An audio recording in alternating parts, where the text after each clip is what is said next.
24장에 있는 모든 말씀은 어디에서 근거하냐면 예수님께서 예루살렘 성이 무너지고 성전이 무너진다는 소리를 들었을 때 제자들이 의아해했죠. 이렇게 아름답고 멋진 성이 있는데 왜 무너진다고 하시나? 이게 무너질 리가 없지라고 생각하는 데에서 기인합니다. 그렇게 말씀하셨을 때 의아함 품고 있었던 제자들이 예수님께서 감람산 꼭대기에 앉아 계시니까 예수님께 물었습니다. 두 가지를 물었죠. 어느 때 그렇게 됩니까? 그때는 무슨 징조가 있습니까? 그래서 징조에 대한 이야기를 쭉 하셨습니다. 내 이름으로 와서 미혹하는 일들이 있을 것이다. 대표적으로 그런 말씀을 하셨죠. 그리고 나라가 나라를, 민족이 민족을, 곳곳에 기근, 지진 이런 게 있으리라. 그러나 중요한 게 하나 있다. 그렇다 그래도 끝이 아니라 시작에 불과하다. 아직 끝은 아니다. 그때는 아니다. 그때의 시작점에 들어간 것이다 라고 말씀하셨죠. 그렇게 징조를 말씀하셨는데 그걸로 끝인가? 아니요. 이제 어느 때에 이런 일이 있겠습니까? 라고 물어봤잖아요. 그러면 어느 때를 말씀하셔야 되잖아요. 오늘은 그때에 대한 이야기입니다. 그래서 무화과나무의 비유 이렇게 하면서 이런 얘기를 쭉 하는데 이 성경을 이렇게 앞뒤 문맥을 쭉 따라서 보면 이게 어떤 맥락에서 나왔는지를 알게 돼요. 그래서 성경을 볼 때 이렇게 보지 않으면 그냥 따로따로 다 놀아요. 그냥 전부 다. 너는 너는 이렇게. 그런데 사실은 하나의 주제가 있고 그것에 대해서 예수님께서 쭉 말씀하시는 장면이 나오죠. 오늘은 어느 때 그렇습니까? 그래서 그때를 말씀해 주시는 겁니다. 자, 그럼 그때를 예수님이 뭐라고 말씀하시느냐? 이렇게 말합니다. 32절을 보시면 이렇게 시작하죠.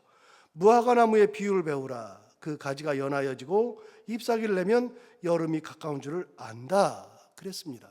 무화과나무를 보면서 너희가 배우는 게 없지 않느냐? 있지 않느냐? 무화과나무를 보면 뭐가 느껴지느냐?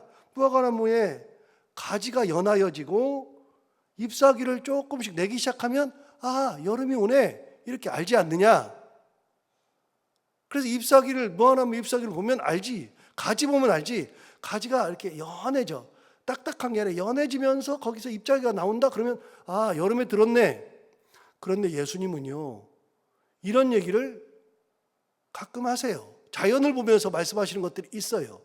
이미 우리가 봤었는데 16장 22절 3절을 보면 이런 말씀을 하신 적이 있습니다. 제가 적어왔습니다. 이렇게 말씀하셨습니다. 마태복음 16장 2절 3절에서 저녁에 하늘이 붉으면 날이 좋겠다. 다음 날이 좋겠다. 이렇게 생각한다는 거예요. 저녁에 하늘이 붉으면 내일 날씨가 좋겠네. 아침에 붉고 흐리면 날이 굳겠네. 이렇게 생각한다는 겁니다. 사람들이 날씨를 저녁 아침에 보고서 똑같은 붉은 것이 있어도 저녁에 붉으면 내일 날씨가 좋고 아침에 붉으면 오늘 날씨는 굳겠다라고 하는 것을 경험적으로 안 되는 겁니다. 그러면서 이렇게 말씀하셨습니다. 너희가 날씨는 분간할 줄 알면서 시대의 표적은 분간할 수 없느냐? 어떻게 날씨는 이렇게 보면서 다 아는데 시대의 표적, 예수 그리스도의 표적, 하나님의 표적은 분간을 못하느냐? 그래서 이런 얘기를 이렇게 자연을 보면서 하신 말씀이 있죠. 누가복음에서도 비슷한 말씀을 하셨습니다. 누가복음 12장 54절 56절 보시면 거의 비슷한 얘기입니다. 이렇게 말씀하셨습니다. 구름이 서쪽에서 이는 것을 보면 소나기가 오리라. 경험적으로 하는 거예요. 구름이 서쪽에서 이렇게 막 올려오는 걸 보면 아, 소나기 온다. 그런데 남풍이 막 불면 아, 오늘 심히 덥겠네. 이걸 경험적으로 안 되는 겁니다. 그러면서 말씀하십니다. 너희가 천기는 분간할 줄 알면서 어찌 이 시대는 분간할 수 없느냐. 그러니까 예수님은 이렇게 자연을 보면서 말씀하신 적이 있습니다. 꽤 많습니다. 그 비유를 할 때도 그런 거 하잖아요. 공중의 새를 보라, 들의 백합화를 보라. 이런 자연을 보면서 예수님 말씀하신 적이 꽤 많습니다. 그런데 이렇게 자연을 보면서 말씀하시는 것 중에 일환으로 오늘도 똑같은 말씀하십니다. 야, 너희들 무화과나무 보지? 그럼 무화과나무에 가지가 연하여지고 잎사귀가 딱 나면 아, 여름이 다가오네. 이렇게 알지 않느냐? 이렇게 얘기한다는 겁니다. 우리도 봄이 되는 것을 뭘로 알아요? 잎사귀가 나오면 알아요. 그런데 저도 옛날에 몰랐는데요. 이제는 제가 이제 나이가 들었는지 젊었을 때는 관심이 없어요. 그냥 잎이 나오면 아예 봄이나 보다 이렇게 생각했는데 이제는 알겠어요. 봄 되면요. 잎사귀가 나오는데 이파리가 나오는데 녹색으로 나오는데 그 녹색하고 여름 녹색하고 다르더라고요. 봄에 막 나올 때 그 이파리 색깔은요. 연녹색이죠. 아주 연한 녹색. 그래서 그 연녹색 되게 예뻐요. 그런데 여름 되면 찐녹색으로 바뀌죠. 저도 이제 알아요. 나이가 드니까 저렇게 바뀌는구나. 연녹색 나오면 이제 초봄이구나. 이런 걸 알아요. 근데 사람이 살다 보면 그런 경험을 갖게 된단 말이죠. 그런데 무화과나무를 보면 그런 생각이 너희가 들지 않느냐. 너희가 무화과나무를 보면서 여름인지 때를 아는데 그 다음 보실까요? 33절. 이와 같이 너희도 이 모든 것을 보거든 인자가 가까이 곧 문 앞에 이른 줄 알라. 무화과 나무의 잎이 하면은 여름이 오는가 보다 하듯이 징조, 지금까지 징조를 말씀하셨잖아요. 거짓 선지자들이 나오고 거짓 그리스도가 나오고 미혹이 나오고 무슨 지진이 나고 이러면 그게 무슨 시작이냐? 이 말세의 문 앞에 이른 줄 알아라. 그러니까 말세 징조, 당대는 이중의 의미가 있다고 그랬잖아요. 이중의 의미. 당대 그 예루살렘 성과 예루살렘 성전이 무너지는 그 하나 의미와 말세의 의미 두 개를 동시 지고 있는데 제자들이 알고 있는 것은 그 징조고 우리는 말세의 징조로 받아들이는데 말세의 징조에서 가장 큰 징조는요. 무조건 미혹이 일어난다는 거예요. 미혹. 속임수가 행행하고 사랑이 식어지고 거짓으로 남을 고발하고 이간질하고 잡아들이고 이런 것들이 있는데 그 중에서 가장 큰 거는 미혹이에요. 어떤 미혹? 내가 그리스도다. 그래서 신앙인들에게 가장 큰 미혹은 신앙의 미혹이에요. 예수 그리스도를 제대로 쳐다보지 않으면 예수 그리스도가 아닌 다른 것에 눈을 돌려서 가짜에 속아. 그래서 여기 있다, 저기 있다, 광야에 있다, 골방에 있다. 그러는데 예수 그리스도를 제대로 쳐다보지 않으면 그런 것에 휘둘려서 결국은 그런 미혹에 빠지게 된다. 그런 얘기를 쭉 했죠. 그런 미혹이 있으면 징조가 시작되니까 무화과나무 잎을 보면 여름의 징조를 알듯이 이런 여러 가지 징조를 보면 말세의 때가 이르는데 말세가 아니라 다시요. 33절 다시 보세요. 이와 같이 너희도 이 모든 일을 보거든 인자가 가까이 곧 어디 이르렀어요? 문 앞에 이른 줄 알라. 그 말은 뭐예요? 문 앞에 이르렀다. 그 얘기는 문에 들어온 게 아니고 집 안에 들어온 게 아니고 이제 문을 열려고 시작하는 것이다. 그런데 문을 열려고 시작하는데 이게 말세라고 완전히 생각해가지고서 그냥 이게 말세네 끝났네. 아니에요. 이제 말세의 징조가 시작해서 문 앞에서 시작하는 거예요. 다시 보세요. 문 앞에 이른 줄 알라 이렇게 말씀하셨어요. 문 앞에. 아직 말세는 아니에요. 그런데 그러면 그때가 문 앞에 이르는 그때 그러면 진짜로 말세가 언제냐? 예루살렘이 언제 무너지느냐? 33절에 나옵니다. 33절에. 이게 예수님의 답입니다. 그러나 그 날과 그때는 그 다음 뭐예요? 아무도 모르나니. 그날과 그때는 아무도 모른대요. 그러면서 뭐라 그러느냐? 하늘에 천사들도 아들도 모르고 오직 누구만 아셔요? 아버지만 아시느니라. 여러분 말세라고 하는 것을 예수님도 모른대요. 그게 문 앞에 있을 뿐이지 이런 징조가 일어난다 그래서 이게 말세다라고 말 못한대요. 말세, 이 세상의 종말, 끝은 아무도 몰라요. 천사도 몰라요. 아들도 몰라요. 하나님이 어느 누구에도 가르쳐 준 적이 없어요. 앞으로도 가르쳐 주지 않아요. 그러니까 나 같은 나는 아들인데 아들도 몰라요. 그럼 여러분, 사람들이 말세라 그러면 그게 말세예요, 아니에요? 많은 이단들이 말세라 그래요. 그럼 말세예요, 아니에요? 아니에요. 말세는요, 사람들이 말세라 그런다고 해서 말세가 아니에요. 왜요? 그거는 누구만 알아요? 하나님만 아셔요. 그러니까 옛날에 이장님 씨가 1982년 10월 28일에 휴가 온다 그래가지고서 별짓을 다 했잖아요. 전 세계적으로 그런 게 무한히도 많아요. 그때만 있는 게 아니라 저처럼 역사를 전공해 보면요, 역사 속에서 말세라고 주장한 사람들이 그렇게 많고 거짓 그리스도가 그렇게 많이 나왔고 몇 월 며칠이 끝난다고 계산한 사람들이 그렇게 많아요. 정말 많은데요, 그 많은 것을 계산하는 법칙이 있어요. 이미 요한계시록 때 제가 말씀드렸는데 요한계시록에서 그걸 계산하는 법칙을 가르쳐줘요. 그러니까 그걸 보고서 사람들이 계산을 해요. 언제냐? 3년 6개월이거든요. 어떤 날을 기준으로 3년 6개월. 그거를 3년 6개월을 이렇게 해보면 1350일인가 아무튼 뭐 그래요. 그 날수가 나와요. 그 3년 6개월 그날이 지나면 말세가 된다 이렇게 나와요. 그래서 한때, 두때, 뭐 세때 이런 게 나와요. 그래서 그때라는 것은 1년을 의미하고 한때, 두때, 세때, 반, 세때 반 뭐 이런 얘기 나와요. 이게 요한계시록이 나오거든요. 그러니까 그걸 읽다 보면 세때 반이네, 3년 6개월이네. 그래가지고 어떤 날을 기준으로 해서 3년 6개월을 딱 잡아가지고 언제 마침날이 온다, 그 종말이 온다, 이게 딱 계산하는 법칙들이 있어요. 그 사람들이 그냥 아무 때나 이날이다 그러지 않아요. 그 사람들도 나름 과학적이에요.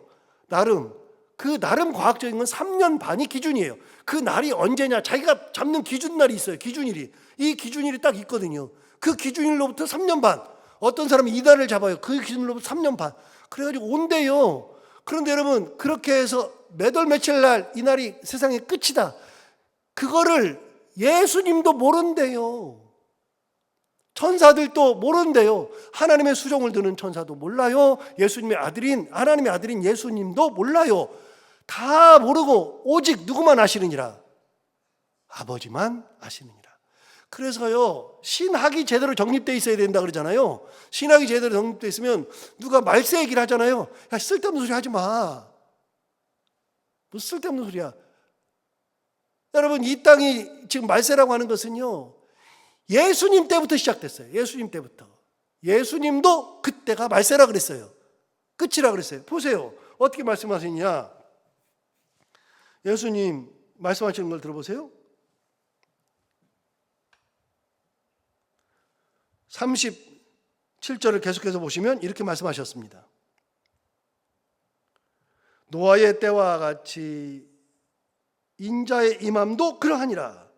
노아의 때와 같이 인자의 임함도 어느 날 언제인지 모르지만 하나님만 아시지만 그렇게 노아의 방주 사건이 일어났죠. 여러분, 120년이라고 말씀하셨는데 120년 몇 월 며칠이라는 말을 한 적이 없어요. 120년이라고 그랬어요. 120년쯤에 있겠지. 하나님이 말씀해 주신 거니까 120년은. 그런데 언제인지 몰라요. 사람들한테 가서 얘기해요. 사람들한테 가서 야, 120년 있으면 망한대. 그래도 사람들이 귀담아 듣질 않아요. 그런데 120년 있을 때 하나님의 그 약속이 실현되는 날이 드디어 오더라. 하나님이 정하신 날, 그날이 시작된다. 그날이. 예수님도 몰라요. 자, 38절 보세요. 이렇게 말했습니다. 홍수 전에 노아가 방주에 들어가던 날까지 120년 동안, 홍수 전에 노아가 방주에 들어가던 날까지 사람들이 뭐 하고 있었느냐? 먹고 마시고 장가들고 시집가고 있으면서, 여러분, 그렇게 살면서 어떻게 되느냐? 39절, 홍수가 나서 그들을 다 멸하기까지 깨닫지 못하였으니 인자의 임함도 이와 같으리라. 사람들이 못 깨달아요. 언제 온다? 아니라니까요. 안 온다? 아니라니까요. 안 온다도 아니고 온다도 아니고 몰라요. 예수님이 분명히 말했어요. 자, 이제 원래대로 맨 앞으로 돌아가요. 제자들이 물어봤어요. 예수님, 언제 그런 일이 있어요? 예수님 뭐라 그랬어요? 몰라. 이게 답이에요. 몰라. 오직 누구만 하셔? 아버지만 하셔. 노아의 방주가 언제 일어났니? 그거 사람들이 몰라가지고서 안 올 줄 알고 그때 장가 들고 먹고 마시고 별짓 다 하다가, 그런데 일순간에 그 노아의 홍수가 일어나지 않았느냐? 하나님께서 정하신 날 그때 일어나는 것처럼 인자가 다시 오는 것도 몰라. 나도 내가 오는 것을 몰라. 언제 오는지를 몰라. 하나님이 보내실 때 알아. 그래서 누가 그런 얘기를 하거든. 미쳤다 그러면 돼요. 네가 미쳤구나. 신앙이 제대로 안 됐구나. 이런 걸로 사람을 현혹해요. 이런 걸로. 종말이 얼마나 많았는지, 요즘은 종말이라는 말을 거의 안 쓰는데, 말세라는 말 거의 안 쓰는데, 이게 얼마나 많았는지, 그리고 이게 얼마나 사람을 두렵게 하는지, 나도 구원받아야 되는데 그러면서 얼마나 두려운지, 그렇게 사람들을 현혹했어요. 그럼 어떻게 살아야 되느냐? 그때를 모르는데 그럼 어떻게 살아야 되느냐? 살아야 되는 방법을 가르쳐줘요. 자, 41절, 40절, 41절 두 개인데요. 40절 볼까요? 어떻게 살아야 될까요? 그때에, 야, 종말의 때예요. 임하시는 때, 재림의 때, 혹은 휴거의 때, 언젠가 그때에 두 사람이 밭에 있음에 한 사람은 데려가고 한 사람은 버려둠을 당할 것이요. 제가 몇 번 얘기했죠. 이게 무슨 얘기예요? 두 사람이 밭을 갈아요. 밭을 가는데, 두 사람이 밭을 가는데 밭을 갈다가 한 사람은 하나님 앞에 데려감을 당하고 한 사람은 밭에 그냥 있고, 다시요. 여러분, 두 사람이 밭을 가는데 두 사람 중에 한 사람이 하나님 앞에 데려감을 당하는 사람이 알았어. 아, 하나님이 이때쯤 날 데려가시지. 그러니까 내가 준비해야지. 그래가지고 막 옷을 깔끔하게 입고서 밭을 갈면서 평소처럼 해야지 깔끔하게 입고, 오늘따라 하나님 앞에 가니까 이를 잘 닦아야지. 이를 잘 닦고 뭐 그러면서 이렇게 막 준비하고서, 아, 내가 어차피 가니까 이 땅에 있는 거 다 필요 없으니까 오늘 옷이 지금 조금 있다가 오시지. 그러니까 내가 재산을 정리해야지. 뭐 이래요? 그게 아니고 언제 올지 모르잖아요. 예수님도 모르는데 그럼 뭐 하고 있어요? 그냥 밭을 가는 거예요. 밭을 가는데, 갈고 있는데 데려감을 당하고, 어떤 사람은 거기다가 내버려둠을 당해요. 어떤 사람을 데려가요? 누굴 데려가요? 누굴 놔둬요? 다 알잖아요. 제가 말하지 않아도 다 알잖아요. 데려감을 당하는 사람과 놔두는 사람은 말하지 않아도 다 알잖아요.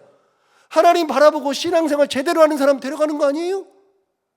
그러니까요, 말세는요, 준비하는 게 아니라 이 땅에 살아가면서 하나님의 말씀대로 살아가는 것이 그냥 말세를 준비하는 거예요. 뭐 별다를 게 뭐 있어요? 언제 오실지 어떻게 알아요? 몰라요. 모르지만 그냥 신앙생활 잘 하는 거예요. 하나님 바라보면서 사는 거예요. 그러니까 말세 하는 사람들, 이단들이 꼭 그러잖아요. 집을 정리하라고, 재산 정리하라고, 갖다 바치라고. 저는 가장 의문이 뭐냐면, 갖다 바치는 사람도 웃기는 사람인데 진짜 이해가 안 되는 거, 가장 신학적으로 이해 안 되는 게요. 여러분, 재산을 정리해서 갖다 내래요. 그럼 갖다 내면 그건 누가 먹어요? 말세인데. 저는 제일 이해가 안 되는 게, 아이, 말세인데 뭘, 아, 이거 다 필요 없는데 뭘 정리해서 내라 그래. 그리고 그걸 누가 먹어요? 내라 그런 사람이 먹어요. 미혹한 사람이 먹는 거예요. 왜요? 안 오실 거니까요. 그때는 절대로. 제가 하나님이라 그래도 10월 28일 날 온다고 다 준비하고 있으면, 야, 내가 그날은 절대로 안 간다. 제가 하나님이라도 그럴 것 같아. 안 그래요? 그때 모일 때 사람들이 뭐 했어요? 다 재산 정리했죠. 다 갖다 바쳤죠. 옷은요, 전부 다 소복으로 다 입었어요. 하나님이 소복 입어야 데려가요? 나 이거 웃겨 죽겠어요. 소복 입고요, 막 찬양을 막 하면서 막 되게 죄야 옷이 없어서 그 텔레비로 다 나왔다니까요. 저 어렸을 때인데 다 봤다니까요. 98년에 제가 그때가 28인가 9인가 그랬잖아요. 28인가 9인가. 그래서 제가 막 교역자 시작했을 때예요. 막 전임전사 시작했을 때. 근데 그때 막 텔레비로 다 나오니까 저도 10월 28일 날 너무 궁금했어요. 진짜로 궁금했어요. 도대체 진짜로 이 사람들이 말세라고 하는데, 제가 그때 지금처럼 신학이 정교하지 않을 때니까 그래가지고 궁금하게 했는데 텔레비가 그걸 다 해줬잖아요. 다 해줬는데 진짜요, 난리가 났어요. 난리가 막. 사람들 다 몰려있고 그 안에는요 서로 들어가고 싶은데 들어가지 못하는 사람도 많고 흰 소복 입은 사람들이 주야 하고 막 찬양하고 그러는데 막 난리가 났어요. 그런데 12시 됐는데 안 오잖아요. 안 오는데 계속 그 사람들 난리 펴요. 근데 그 사람들 하다가 나중에 지쳐가지고 주여주여도 못하고 아무것도 못해요. 나중에 한 사람 두 사람 떠나요. 그래서 하니까 오실 거래요. 오실 거래요. 그때까지도 자기 믿음을 끝까지 지켜. 여러분 그러면은 오셔요? 안 오신다니까. 어떻게 하라고요? 밭 갈라고요.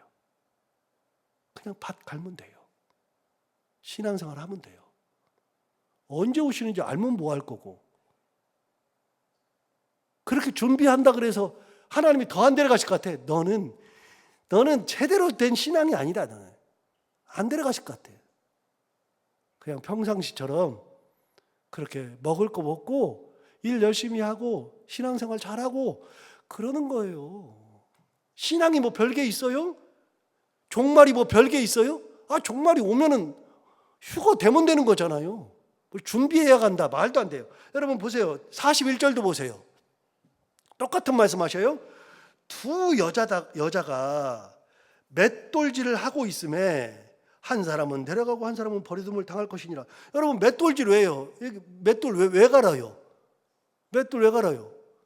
우리식으로 따지면 두부 만들어 먹으려고 하는 거 아니에요? 여러분 무슨 종말인데 두부를 만들어 먹어요? 이거 맷돌 갈다가 두부도 만들기 전에도 예수님이 데려가시는데 무슨 두부를 만들어? 그런데 뭐라고 말씀하세요? 야 두부 만들어 먹어. 내가 오늘 네가 어떻게 알아? 그냥 만들어 먹다가 나 맞이하면 되지. 똑같아요. 밭을 가는 거나 두부를 가는 거나 이렇게 맷돌질을 하는 거나 똑같아요. 자, 답이 나오죠. 어떻게 하라고요? 평상시처럼 하라고요. 믿음 가지고 살라고요. 앞으로는 누가 종말을 얘기하거든. 야, 웃기는 소리 하지 마. 정 안 되면 이 성경 구절이 생각이 안 나거든. 제 말이 생각나거든. 우리 목사님이 이상한 소리 하지 말라 그랬어요. 말도 안 되는 소리 하고 있어요. 이렇게 하고서 다 넘어가세요. 그리고 정 안 되면 그 순간에라도 저한테 전화하세요. 목사님 이렇게 종말을 얘기하는데 뭐예요? 물어보세요. 다시요. 신학이 제대로 서면 종말에도 흔들리지 않아요.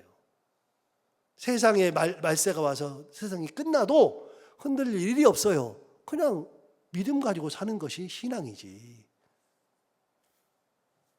자, 42절 보세요. 42절. 그러므로 깨어 있으라. 어느 날에 너희 주가 임할는지 너희가 알지 못함이니라. 언제 임할는지 모르는데 뭐 하고 있으라고요? 깨어 있으라. 여러분 깨어 있으라는 잠자지 말란 얘기예요? 신앙 생활하는 데 있어서 신앙에 있어서 깨어 있어야 된다. 영적 깨어 있음. 하나님 앞에 깨어 있음. 그걸 깨어 있으라는 거죠. 어느 때 올지 모르니까 나는 항상 언제든지 주님이 오셨을 때 기쁨으로 맞이할 수 있는, 밭을 갈다가 주님을 맞이하고 맷돌질 하다가 주님을 맞이하고, 어떤 사람은 기도하다가 주님을 맞이하고, 어떤 사람은 여행 가다가 주님을 맞이하고, 어떤 사람은 식사하시다가 주님을 맞이하고, 어떤 사람은 쇼핑하다가 맞이하고. 여러분 쇼핑하다가 맞이하면은 주님께서 야 너는 내가 오는데 쇼핑을 하고 있니? 그래요? 아니요. 안 그래요. 무서워할 게 하나도 없어요. 내가 신앙으로 제대로 서면 무슨 일을 하다가 그래 하는데, 여러분 우리가 혹시 대변이나 소변을 보다가 예수님을 맞이할 수 있어요, 없어요?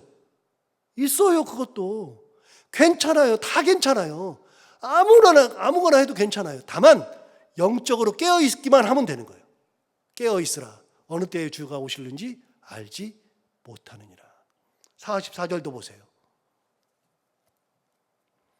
이러므로 너희도 준비하고 있으라. 생각하지 않은 때에 인자가 오리라. 예, 똑같이 말하죠.